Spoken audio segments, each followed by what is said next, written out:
Assalamualaikum warahmatullahi wabarakatuh. Innal hamdalillah nahmaduhu wa nasta'inuhu wa nastaghfiruh wa na'udzu billahi min sururi anfusina wa min sayyiati a'malina. May yahdihillahu fala mudhillalah wa may yudlilhu fala hadiyalah. Asyhadu an la ilaha illallah wa la syarikalah wa asyhadu anna Muhammadan abduhu wa rasuluh. Wa qala Allah ta'ala fi kitabihil karim wa huwa asdaqul qailin. A'udzubillahi minasyaitonir rajim. Bismillahirrahmanirrahim. Ya ayyuhalladzina amanu taqullaha haqqa tuqatih wa la tamutunna illa wa antum muslimun. Wa qala ya ayyuhalladzina amanu taqullaha wa qulu qawlan sadida yuslih lakum a'malakum wa yaghfir lakum dunubakum wa may yuti'illaha wa rasulahu faqad faza fawzan 'azima. Wa qala ya ayyuhalladzina amanu taqullaha wal tandur nafsum ma qaddamat lighadin wattaqullaha innallaha khabirum bima ta'malun.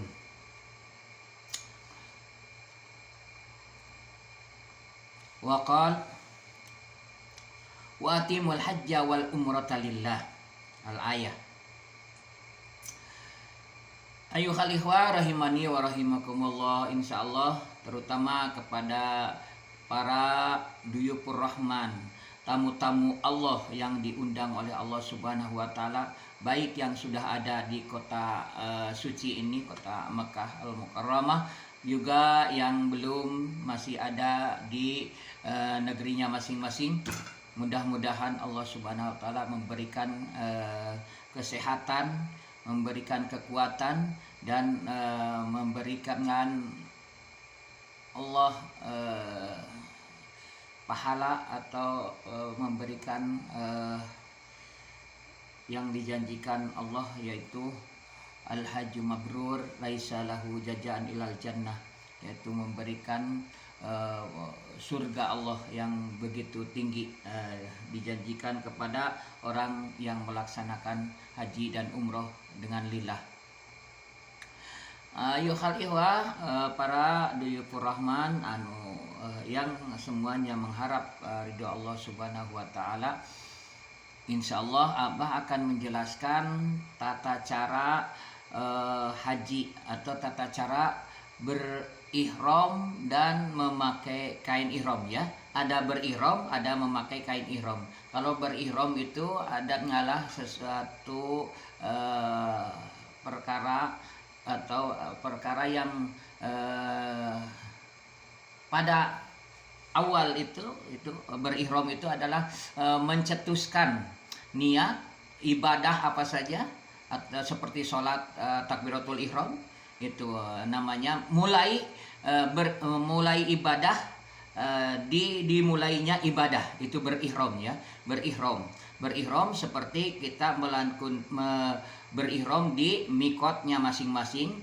Kalau dari Syarqiyah atau dari timur, baik dari daerah Saudi maupun luar Saudi, kayak seperti di kita kan daerah timur ya, Indonesia itu mikotnya di Sail Kabir, artinya di Taif ya, di situ mikotnya. Kalau yang mikot dari luar Saudi, semuanya yang dari barat, yang dari Madinah itu di Bir Ali. Kalau dulu Bir Ali ya, di situ semua ada ketentuannya, sudah ditentukan oleh Rasulullah di mana di situ mikot berihram. Di situ sebelumnya kita sebelum melaksanakan ibadah haji atau umroh, maka sangat ditekankan, sangat disunahkan untuk membersihkan 4 perkara, yaitu pertama memotong kuku ya, kuku tangan, kuku kaki dipotong bersih ya. Yang kedua mencabut bulu ketiak atau mencukur bersih ya. Yang ketiga kita merapihkan kumis, jangan sampai jokrom. Apa jokrom itu ya? Jangan sampai melewati bibir sebelah atas ini ya, Itulah lihatlah orang yang tahu sunnah dan tidak tahu sunnah, apabila kumisnya dia pakai peci bagus, dia pakai jas, tetapi kumisnya melewati bibir ini, maka itu ya orang yang tidak mengerti sunnah ya. Maka kasih tahu semuanya, baik di dalam pelaksanaan haji, terutama itu mau melaksanakan haji dan umroh, juga yang sehari-hari kita seminggu sekali, maka periksa badan kita, kuku kita, kumis kita, bulu ketiak kita, itu ya 3 ya, harus dibersihkan setiap seminggu sekali, setelahnya hajian juga begitu, atau sebelum hajian. Dan keempat adalah membersihkan bulu, bulu di sekitar ya itu halaman kita ya, baik pria maupun wanita. Maaf ini bukannya cawokah, tapi harus dijelaskan ya, terutama mau hajian itu harus dicukur bersih ya, dicukur bersih, tetapi tentunya juga harus dengan etika ya, di dalam kamar mandi tertutup yang begitu rapi kita mencukurnya, jangan sampai korun kita melihat ya, korin ya, bukan korun, maaf, korin kita, yaitu melihat kita, aurat kita. Jadi sebisa-bisa dari belakang, dari pinggir, dari depan itu tertutup, baru dicukur ya di situ. Ya, kalau besar kamar mandinya, maka ada semacam di hotel-hotel itu ya, ada sekat itu, sekat ditutup. Nah, 4 hal itu yang disunahkan. Pertama, yang mau haji dan umroh memotong kuku, mencabut bulu ketiak atau mencukurnya. Yang ketiga, merapihkan kumis bagi laki-laki, perempuan juga kalau yang berkumis ya ya, tapi tidak ada ya, jarang-jarang yang perempuan berkumis. Yang keempat yaitu membersihkan itu seperti itu. Kalau di sunat itu sudah pada sunat, pada kecil juga, berarti 5 ya, sama itu dulu di sunat waktu kecil.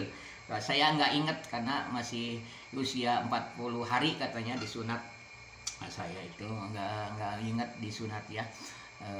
Masing-masing kampung beda ya. Tradisi di Jawa itu biasanya kelas 1 SD, kelas 2 SD atau SMP ya.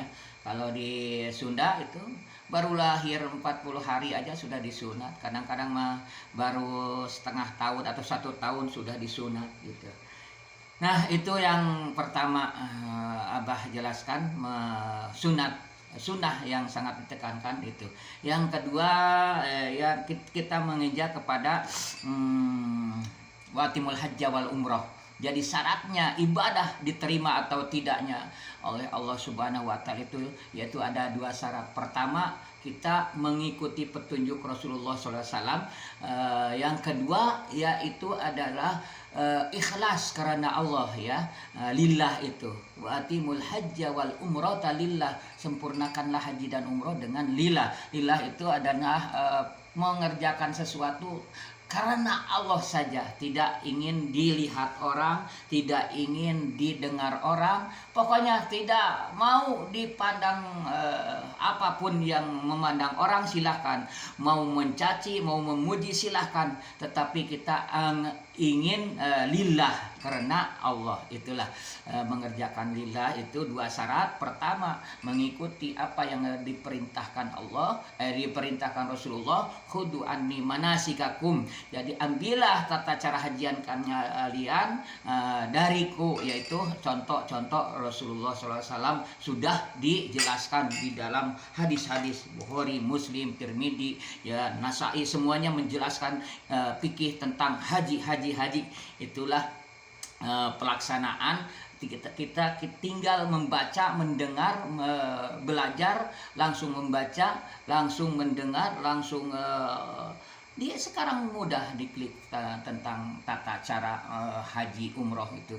Tetapi insya Allah kalau sambil praktek di lapangan akan lebih paham, akan lebih mantap gitu ya, daripada teori gitu. Kalau teori saja dari kecil, Abah juga teori terus-terusan, pas di lapangan 1, 2, 3 kali itu puak piuk kita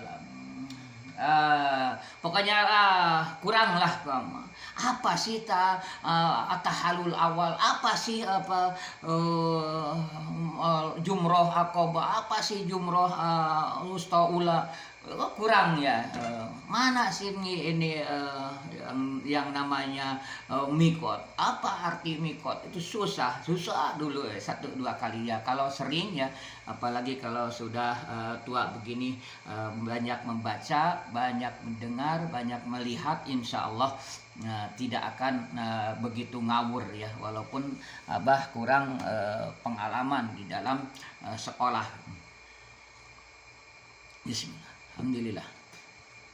Nah, yang pertama berihram ya. Berihram itu adalah mulainya pekerjaan pada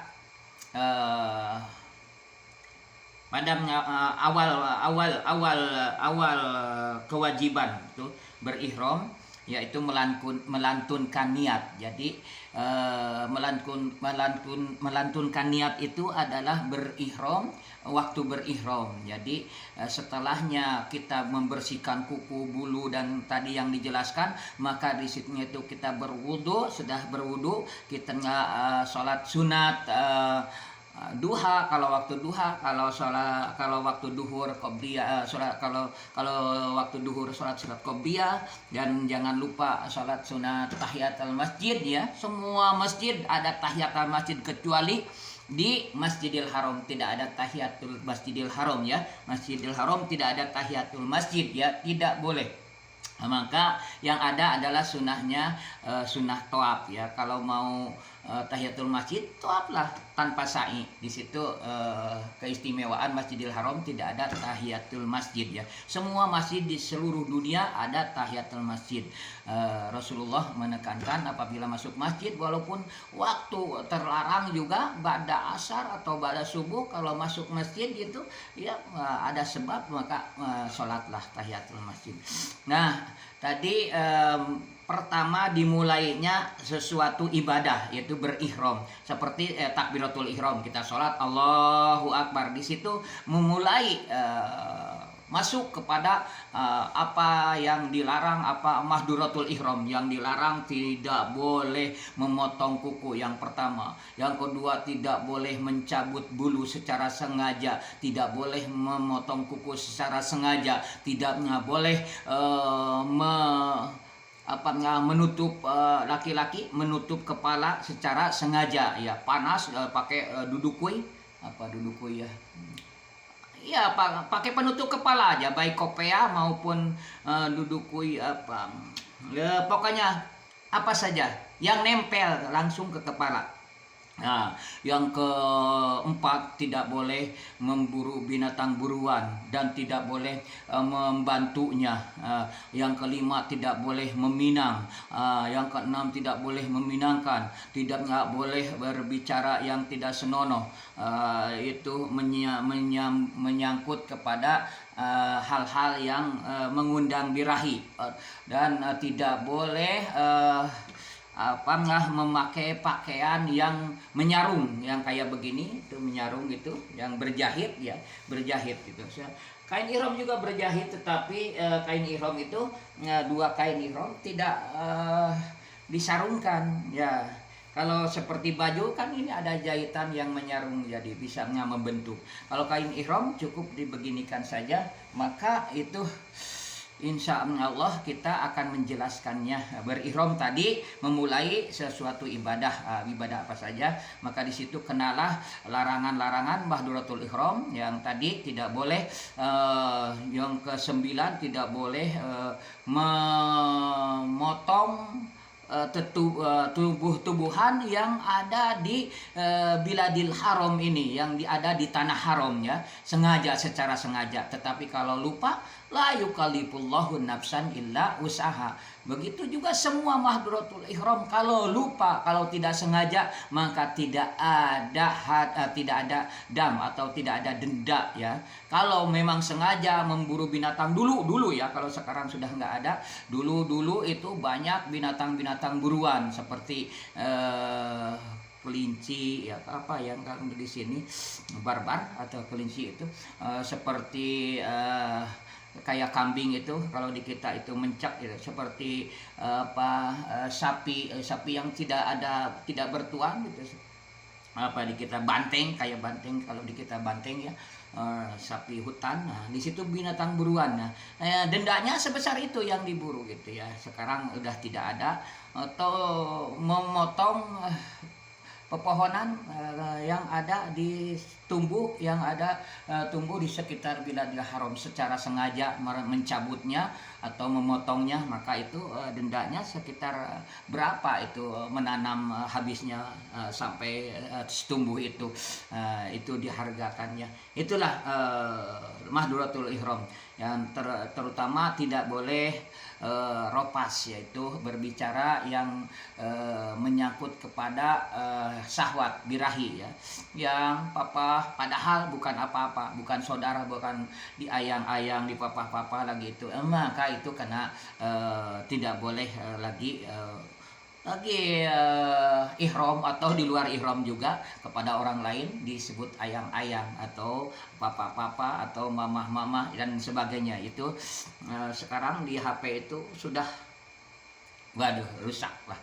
Nah ini mahduratul ya ihram yang tidak kalah pentingnya, maka tidak boleh bertengkar, tidak boleh kita tidak boleh paman parodo barang siapnya apa mengerjakan haji itu pihinal hajja, maka pala ropasa wala pusuko wala jidala fil hajj, maka tidak boleh berbicara yang menyangkut kepada birahi, tidaknya boleh bertengkar sedikit-sedikit di sini, apalagi di waktu kita mengerjakan toab dan sa'i, ada aja gitu. Kadang-kadang kita lagi berdoa, orang-orang menyerodog atau kita sampai kita mau jatuh, kan ingin marah tuh.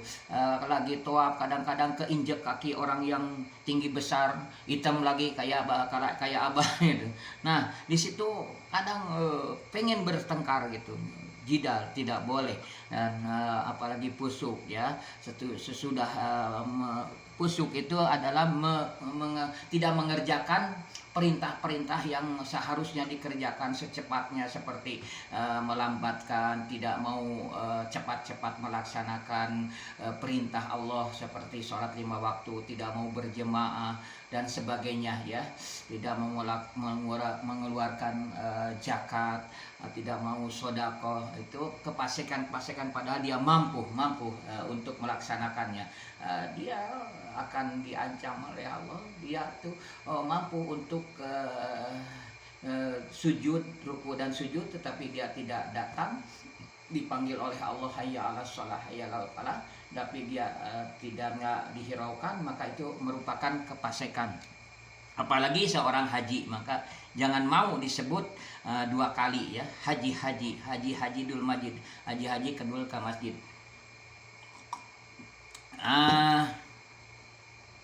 Itu yang berihram, itulah berihram. Tetapi kalau memakai cara memakai kain ihram supaya tidak melorot, maka ada cara begini. Abah akan mempraktekannya. Maaf, semuanya juga sudah tahu. Kalau bisa ada kain ihram tipis ya, kain ihram tipis, maka boleh dilapis supaya tidak kelihatan, atau anduk yang tipis ya, anduk yang tipis di dalam. Nah maaf, bisa digunakan nanti anduk yang tipis di dalam untuk mandi ya, maka bisa digunakan untuk mandi, dan fungsinya tidak kelihatan kalau kita melangkah atau lari cepat, juga tidak kelihatan aurat kita ya. Ini tata caranya untuk memakai kain ihram.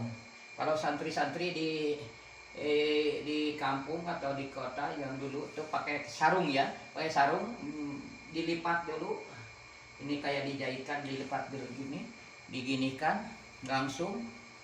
Setelah begini, nah nanti ini dulu dikuatkan dulu begitu sementara, nanti dikasih sabuk ya. Sabuk yang putih itu bagus, yang beli karena abah nggak punya, dibuang terus kalau setiap umroh itu, tahu di mana disimpannya. Ya, pakai sabuk apa saja, yang penting jangan melorot ya. Maaf ini sabuknya disabuk. Setelahnya disabuk ini yang kencang, yang cukup ya, jangan terlalu kencang, jangan terlalu longgar. Insya Allah kalau sudah ini disabuk begini tidak akan melorot ya. Baru dibuka, lantas ditutup sabuknya. Boleh memakai sabuk, boleh memakai jam tangan, boleh memakai payung itu boleh, asal jangan nempel ke kepala ya. Tahu payung itu kan panas ya. Nah, diginikan boleh, atau dilipat lagi supaya lebih kuat. Dimasukkan lagi ininya ke sabuk. Nah, coba udah dimasukkan ke sabuk, kayak dilipat begini. Nah,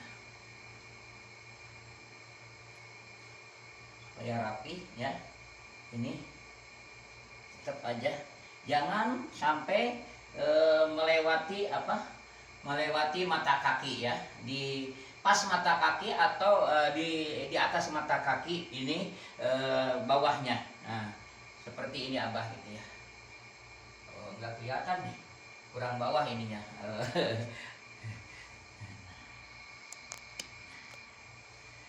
Nah, sudah kuat begini ya, tidak akan melorot sekalipun lama, karena kita akan lama ya. Dari malam tanggal 9 biasanya tidak melaksanakan mabit tarwiyah ya, langsung aja berangkat ke Arafah.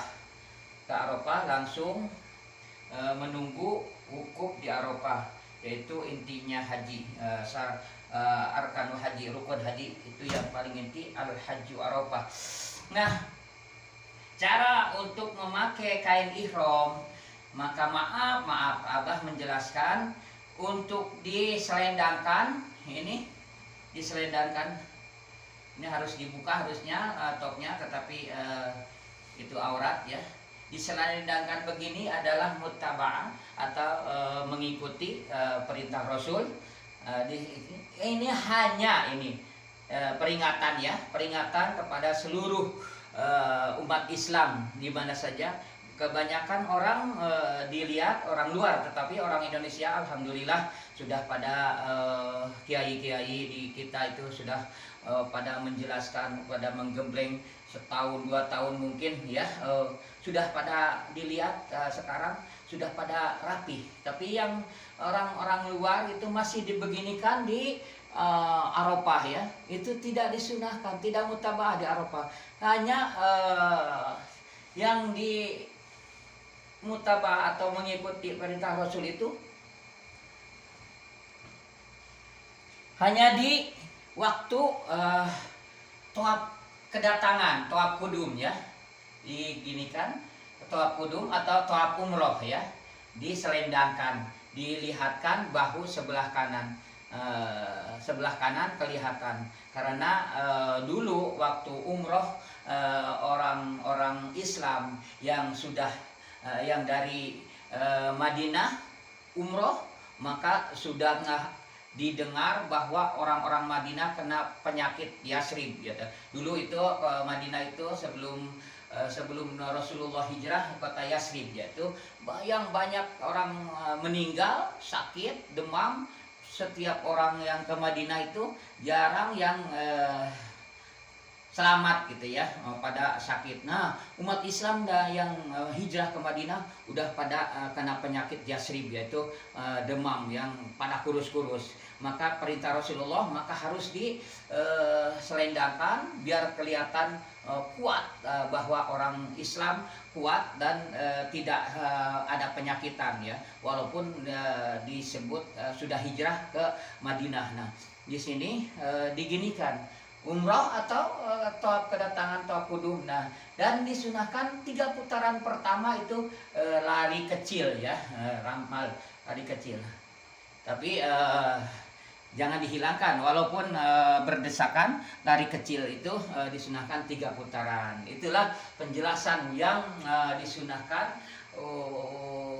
mutaba'ah atau menyelendangkan kain ihram itu hanya di dalam tawaf kudum atau tawaf kedatangan, karena tawaf itu ada 4 nama tawaf. Ada tawaf kudum yaitu kedatangan, tawaf umroh juga disunahkan, ada tawaf ifadah rukunnya haji, ada tawaf wada yaitu tawaf mau meninggalkan kota Mekah ya, ada tawaf sunnah tidak ada kaitannya dengan haji dan umroh, itu tawaf sunnah, tawaf saja pakai pakaian biasa, pakai top, pakai sarung, pakai apa, tidak usah pakai kain ihram, itu tawaf sunnah ya, menggantikan sunat salat sunat tahiyatul masjid.